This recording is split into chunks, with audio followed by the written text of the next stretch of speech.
যুগ থেকে যারা এই পথে যাতায়াত করতো তখন কত গাছ গাছ সব নদীর পথে যাইতো, অনেক খারাপ কিছু একটা করে অনেকে মারাও যায়। পাথর দেখতে পাচ্ছেন, এটাই হচ্ছে সেই দেবতা পাথর। বৃষ্টি হলেই কিন্তু হচ্ছে আপনার এই নদীর পানিগুলো হচ্ছে গোলা হয়ে যায়, দেখতে পাচ্ছেন।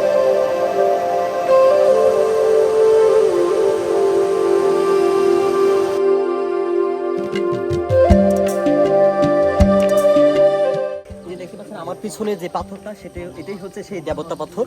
আমরা হচ্ছে দেবতাকে আসার পরে মানে খুঁজছিলাম যে কোথায় হচ্ছে সেই দেবতা পাথর রয়েছে, এবং আমার পিছনে আর দুপাশে আপনি জাস্ট দেখুন যে কত সুন্দর এসব পাথর। এই যে পাশেও পাথর আর এই পাশে হচ্ছে পাথর, দেখতে পাচ্ছেন কত চমৎকার।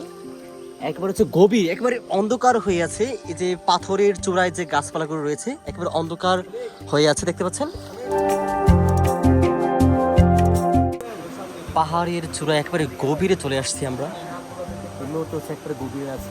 এই যে ঝর্ণা যে আছে, এই যে দেখতে পাচ্ছেন এই যে ভাঙাগুলো, যে পানির স্রোতের কারণে এগুলো হচ্ছে এমন হয়েছে, দেখতে পাচ্ছেন যে সাইজ, এই সাইজগুলো হচ্ছে তৈরি হয়েছে, দেখতে পাচ্ছেন কি গভীর। মানে আল্লাহর হচ্ছে কত বিপদ সৃষ্টি, একদম নিজ চোখে দেখছি। মানে শুক্রিয়া হচ্ছে আদায় করে শেষ করা যাবে না, দেখতে পাচ্ছেন। যারা এই পথে যাতায়াত করতো এখন তো মনে করেন গাড়ি ঘোড়া আছে, তখন কত গাছ গাছ সব নদীর পথে যাইতো।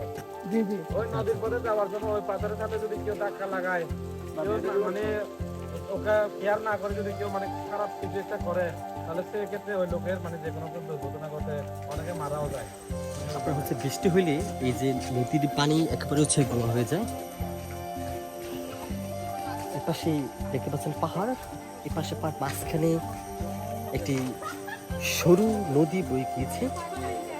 বৃষ্টি হলেই কিন্তু হচ্ছে আপনার এই নদীর পানিগুলো হচ্ছে গোলা হয়ে যায়, দেখতে পাচ্ছেন। কিন্তু পর্যটক